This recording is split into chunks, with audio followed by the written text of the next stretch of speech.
everybody, this is Billy Boudreaux. Welcome to another installment of WGS-TV right here on the WGS YouTube channel. Me and my partner here, Ashley, we have another Doctor Who episode review. This one is for The Girl Who Waited. Now, we know it's been about 2 or 3 weeks. You've been waiting as well, people.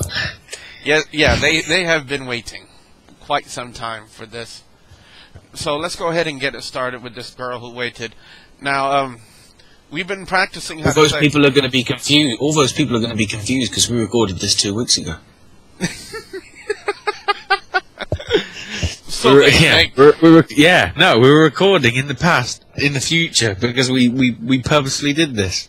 Yeah. Sense the sarcasm.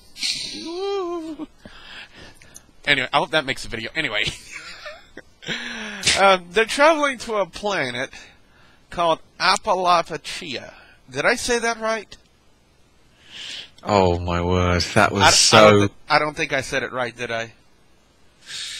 You Apalapachia. No, I think you were. Yeah, Apalapachia.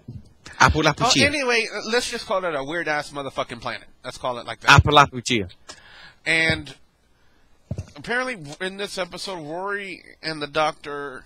Well, the Doctor... I don't think the Doctor, at that point in time, like right at the beginning of the episode, knew about where he was exactly, though, right? Because it was like after he discovered where he was that he made a dart inside the TARDIS and stayed in there nearly the rest of the episode, right? Yeah, well, what it was, it's like the holidays destination, but the planet is suffering from this plague known as Chen 7. That affects people with 2 hearts and kills them in a day, which means apparently the Apalapuchians have 2 hearts, as do Time Lords, aka him. Everybody else is unaffected. But the native population there has created kindness centres. And this kindness is anything but kind. Well, let's set up exactly what happened. At the start of the episode, we have the Doctor, we have Rory in one room. Amelia doesn't see which button. Yeah, they press the green anchor. She presses the red waterfall. Now, there is a clue in the name as to what happens of the rooms. Green anchor. Red waterfall. You stay where you are. Red waterfall. You flow. Floats. And well, let's just say by red waterfall. And those of you out there that are sick enough by red waterfall, we don't mean that. No, we don't mean that. No, not at all. So get your heads out of the gutter.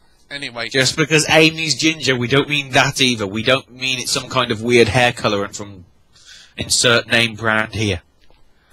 Anyway, as we further alienate everybody who watches the videos, what we're talking about here with the green anchor and the red waterfall is the passage of time. Apparently, while Rory and the Doctor were in a room what it seemed like 5 minutes. Well, first off, let's tell them how they communicated. There's a giant-ass magnifying glass, a looking glass, that was sitting on top of the desk. And good old Sonic. Yeah, then they started communicating with Amy at that point in time. And they realized that even though, to them, they were in a room for about 5-6 minutes at best, she was in the red waterfall room for a week. Yeah, for a few minutes, and then it comes to a later point when it's been a bit longer than a week. Very much longer. Amelia's trying to survive, and the Doctor's telling her to like leave a sign or something, and where she ends up hiding, she leaves a really good sign. He said, "Doctor, I'm waiting," and she waited, and she waited, and she waited. Now, to the Doctor and Rory, this is probably maybe half an hour at best. To them, something like that, yeah. To Amelia, it was just a mild 36 years. Yes, now here's how they discovered that. Apparently the Doctor had rigged up some glasses that he told Rory that looked cool, which really made him look like a dork. I mean, if you want cool looking glasses, look at Ash's glasses, or hey, look at my glasses. We got the cool glasses. Like this. These are the cool glasses. You asked for this. Oh no.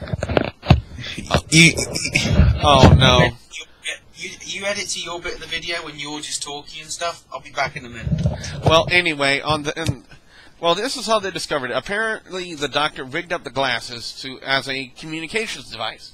Not only will he be able to communicate with Rory, he would also be able to see what he's seeing. You know, basically to guide Rory on where he needs to go. And apparently, well, Ashley would say that these guys were like niceness sensors and something like that, and they were robots. They were kindness men. Kindness men. And Do not be alarmed. This is a kindness. yeah, and they have a weird fascination with touch. And it was later discovered in the episode that if they touched you, it was a form of sedation. Well, it was more than that. They gave you the kindness drug. Which we don't know what with Amy and Rory being human and not Apalapachian. I hope I said that right. Well, whatever it is, basically the way they got rid of the plague, they killed everybody off. Yeah. And Simples. Rory walks into the red waterfall room. Yeah. Hey, look everybody. This Ringo Starr is here on the line now. Anyway. Hey everybody, peace and love. Anyway, Rory walks into the red waterfall room. He's got the doctors looking through the eyeglasses with them and looking through the big the big looking glass. And then we got the kindness bots come out, and then next thing you know, we see a person dressed in armor hacking them to crap. Which is old Amy. Yes, 36 years older Amelia. Apparently, she had been surviving on her own for 36 years. So she kind of takes them into her little sanctuary, where she hacked off one of the kindness bot's hands. She's got her own robot Rory. Exactly. Now, they're trying to rescue Amy and prevent this kind of passage of time from happening. And older Amy doesn't want to go through with it. Right, Andy? Yeah. No, because her time zone... that doesn't work. Her time zone is... in her timeline, Doctor and Rory left and never came back. And she was perfectly happy with the life that she had. But there was that sense of doubt in the back of her head, which gradually became... stuff it. Well, anyway, we're up to this point in the episode where Rory has the looking glass in the sanctuary, and somehow the doctor... I think it was either the doctor found a way or Rory found a way to link up the passage of time so young Amy communicates with old Amy. Well, Rory worked out he's got the sonic screwdriver, and he realised the sonic screwdriver helped, change the image. So he just did it and pointed it at the other side of the glass so they could see each other. Yeah, and they started communicating with each other. And the young Amy wants to be rescued right away. Old Amy still doesn't want to go through with it. And then young Amy says, old Amy asks young Amy... 3 small words.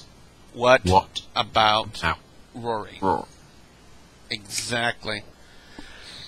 So next thing you know, old Amy is pretty much convinced to help them.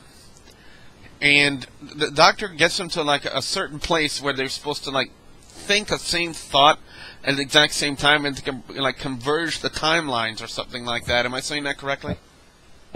Something to that effect. And the thought they had was the dance that Amy had after she kissed Rory. What dance it was?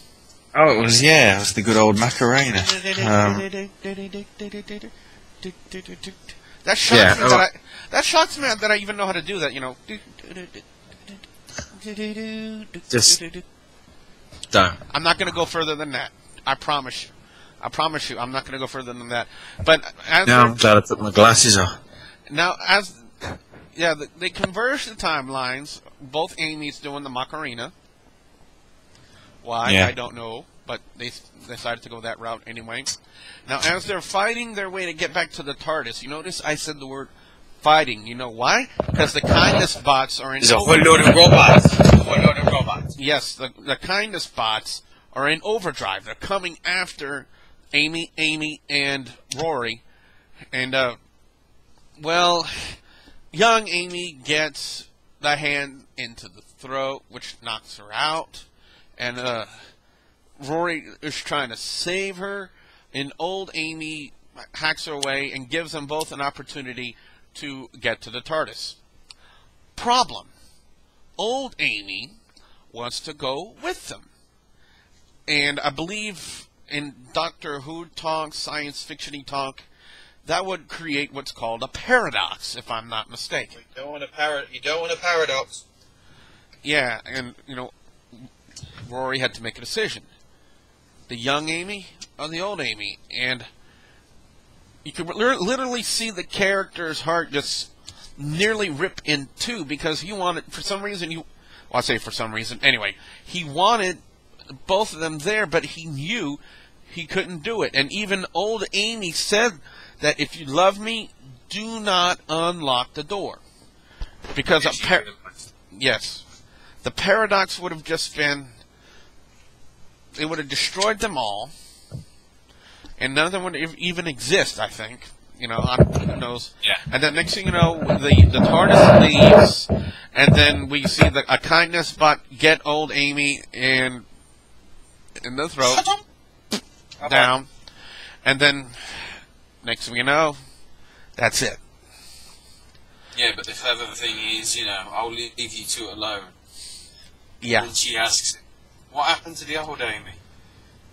The Doctor running away from his commitments. Yeah. She's a very nice touch. Very nice touch. I'm going to go ahead, I'm going to rate this episode. I'm going to go ahead and give it a 5 out of 5. I thought it was really good. I really thought the cast performed well.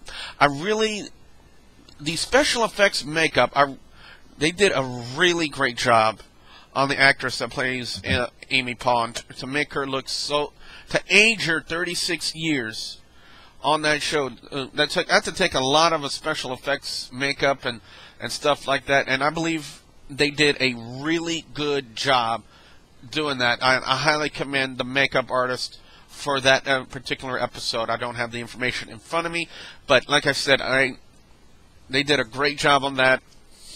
Story, I thought the story was great.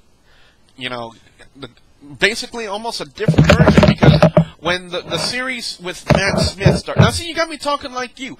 When the season started with Matt Smith... I'm not saying anything bad about you, Ashley, but when the season started with Matt Smith, we know Amelia was known as the girl who waited for her doctor, the doctor. Yes, but if you reference back to the very last episode, Rory was the man who waited for Amy all those years as an automaton. Mm-hmm. So, for me, Ashley, I give this episode a 5 out of 5. What about you? Oh, 5 out of 5, definitely. One of the most emotional episodes, certainly, of the series. Written brilliantly by Tom McRae. I have to give full credit to him there. He did a really good heart-wrencher, as I call it.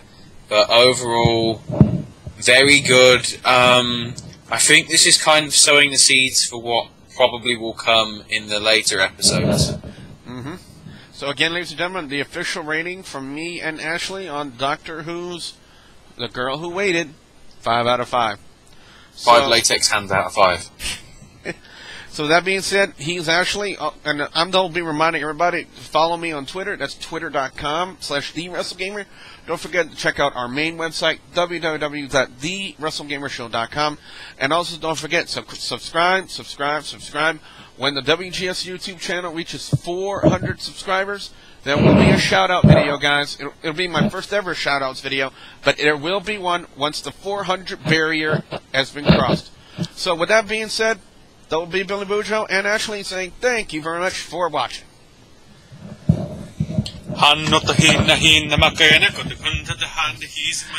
You are... Macarena. I. You